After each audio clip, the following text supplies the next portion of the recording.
बरेली के इस कैफे वाले विवाद ने पूरे देश भर में हंगामा खड़ा कर दिया। और यह हंगामा इसके बाद और बढ़ गया जब उस लड़की का बयान आता है और लड़की अपने बयानों में ये साफ कर देती है कि जो कुछ भी हुआ वो इसकी बिल्कुल भी समर्थक नहीं है। लड़की के बयान ने सोचने को मजबूर कर दिया।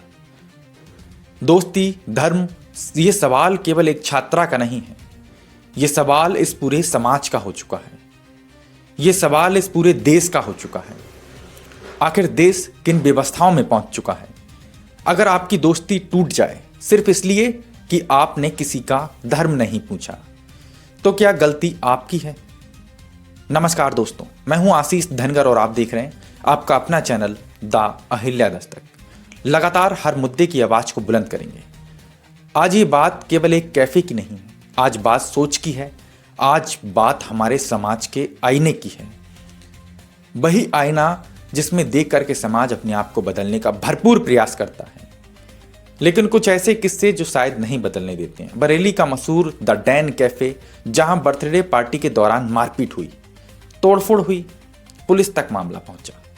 लेकिन असली आग तब लगी जब एक छात्रा का सवाल वायरल हो गया। एक छात्रा ने ऐसा बयान दे दिया कि जो सुर्खियों में है, क्या मुझे अपने दोस्तों का चुनाव धर्म के आधार पर करना चाहिए? आप लोगों को सोचना पड़ेगा, यह सवाल क्यों खतरनाक भी हो सकता है। यह सवाल मासूम भी है और खतरनाक भी है, क्योंकि यह किसी नेता का बयान नहीं है, यह किसी धर्मगुरु का भाषण नहीं है, यह एक युवा छात्रा के मन का डर है।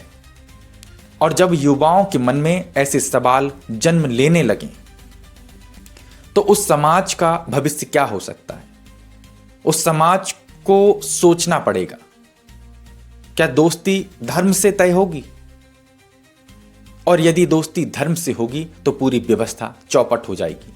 क्योंकि स्कूल की बेंच पर बैठते समय, कॉलेज की कैंटीन में और लाइब्रेरी में क्या कभी आपने पूछा तुम किस धर्म के हो? अगर नहीं तो आज अचानक से ये सवाल कहां से आता है? आज अचानक ऐसा माहौल कैसे बन जाता है? इसका असली दोषी कौन है? सवाल खड़ा होता है। आखिर कौन इसकी वजह बन रहा है?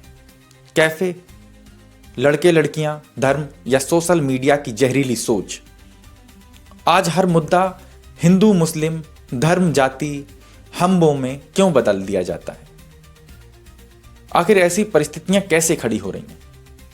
छात्रा का सवाल डर था या साजिश थी? यह सवाल नफरत से नहीं आया, डर से आया है, माहौल से आया। जब चारों तरफ धर्म के आधार पर बहस हो तो युवा निश्चित तौर पर भ्रमित होना तय है। और जब युवा भ्रमित होता है तो सबसे आसान सवाल पूछता है। कानून और संविधान इस पूरे मामले को लेकर के क्या कहता है? भारत का संविधान कहता है हर नागरिक समान है, दोस्ती पर कोई धर्म लागू नहीं होता। चुनाव बोर्ड का हो सकता है, लेकिन दोस्ती का चुनाव नहीं हो सकता। अगर दोस्ती भी धर्म से तय होगी तो देश कैसे चलेगा? देश की व्यवस्थाएं कैसे चलेंगी? क्योंकि इस पूरे मामले को लेकर के बरेली की छवि पर बहुत बड़ा असर पड़ रहा है। आखिर क्या असर पड़ा होगा, एक बार आप लोग बताइए। क्योंकि बरेली तहजीब की धरती है, नाथ नगरी है, गंगा जमुनी संस्कृति। आज वही बरेली सोशल मीडिया पर इस कैफे की कंट्रोवर्सी के बाद में जो विवाद बना, उसके लिए जानी जा रही है। आखिर इसके पीछे किसकी गलती है? इसके पीछे क्या कारण है? तमाम सवाल सोचने को मजबूर कर देते हैं। अधूरा सच, जहरीले कमेंट या हकीकत? इंसान और हालात और गलती, हर विवाद को धर्म से जोड़ना सबसे आसान है, लेकिन सबसे खतरनाक रास्ता है। यदि हर चीज को आसानी से धर्म से जोड़ दिया जाएगा तो यह सवाल तो बड़ा आसान है, लेकिन यह रास्ता बेहद खतरनाक है। हम पूछते हैं, क्या दोस्ती में धर्म देखना सही है? आप लोग बताइए। क्या युवाओं को डर में जीना चाहिए? क्या बरेली की पहचान यही है?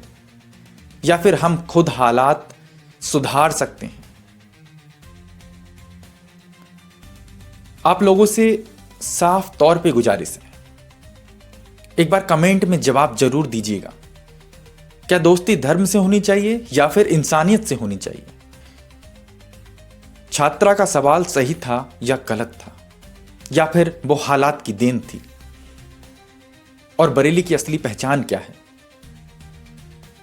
ऐसे तमाम सारे सवालों के आज कटघरे में ये पूरा मामला खड़ा हो चुका है। धर्म पहचान तो देता है, लेकिन दोस्ती इंसान बनाता है, और दोस्ती ही इंसानियत को कहीं ना कहीं बनाने का काम करती है। दोस्ती में कभी धर्म नहीं देखा जाता, क्योंकि संविधान ये कहता है सभी लोग एक समान हैं। और यदि एक तरफ संविधान की माने, क्योंकि देश संविधान से चल रहा है, तो दोस्ती करने से पहले कोई धर्म नहीं देखा जाएगा। लेकिन ऐसी तमाम परिस्थितियों में आप लोगों के क्या विचार हैं, वो सबसे ज्यादा मायने रखते हैं, क्योंकि समाज के विचार ही सबसे ज्यादा महत्वपूर्ण हैं। साथियों, आपके जो भी विचार हों, कमेंट सेक्शन में एक बार अपने विचार जरूर दीजिएगा, और अगर वीडियो अच्छी लगी हो तो ज़्यादा से ज़्यादा शेयर करिएगा। हम फिर मिलेंगे एक नए वीडियो, एक नए टॉपिक के साथ में। तब तक के लिए जय हिंद, जय भारत।